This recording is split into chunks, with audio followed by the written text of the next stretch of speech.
On this, the 500th day of Donald Trump's presidency, he tweeted, 500 days of American greatness. But that's not the tweet the country's talking about. It's this one.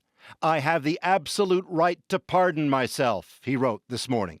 A reference to special counsel Robert Mueller's investigation into whether Trump's campaign colluded with Russia to meddle in the 2016 election and whether Trump himself obstructed justice.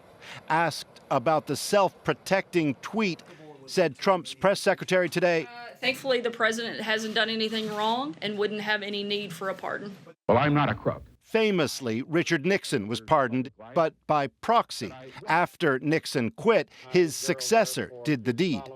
And by these presents do grant a full, free, and absolute pardon unto Richard Nixon. But no president has ever pardoned himself. And though Trump currently faces no charges, his lawyer underlined this weekend that as president, he probably has the power to do it, but it's politically untenable, so he won't. Pardoning himself would just be unthinkable, and it would lead to probably an immediate impeachment. Rudy Giuliani added in an interview with the Huffington Post, a sitting president can't be indicted anyway for any crime, even murder. He'd first have to be impeached.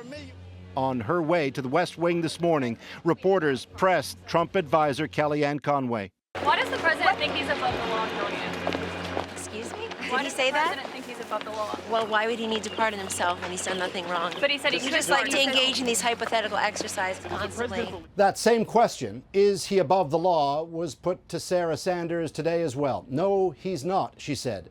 No one is. And then she moved on. Paul Hunter, CBC News, Washington. For a system famous for its checks and balances, the U.S. presidential pardon is surprisingly unfettered. In most cases, the only thing restricting a president is the fear of political blowback. At the end of his presidency, Bill Clinton pardoned financier Mark Rich, who had been convicted of massive tax fraud. You're not saying these people didn't commit the offense. You're saying they paid. Rich's wife was a donor for the Clintons, including Hillary's Senate bid. Fun fact, Trump's current lawyer, Rudy Giuliani, was no fan of that presidential pardon. I think what the president did is an absolute outrage. Fun fact, too, a U.S. attorney by the name of James Comey oversaw an FBI investigation of that pardon, which wrapped up in 2005 without finding wrongdoing. Not only can a president pardon someone already convicted, a president can issue a pardon before the charges are even filed. That was the case when Ford pardoned Nixon. I do have the right as President of the United States to make that decision. Just the hint that Trump is willing to use his pardon powers could reduce leverage for investigators trying to get associates to testify against him. Would you consider a pardon for Michael Flynn? I don't want to talk about pardons for Michael Flynn yet. We'll see what happens. And in even considering a pardon, Trump could have legal grounds to ask for relevant documents such as grand jury testimony, potentially giving his team a window into Mueller's investigation. So could Trump pardon himself? Despite what Trump tweeted, it's uncharted territory.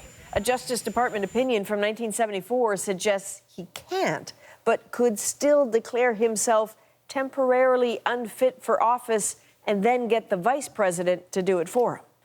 As a concept, legally dicey, politically risky, and apparently on Trump's mind.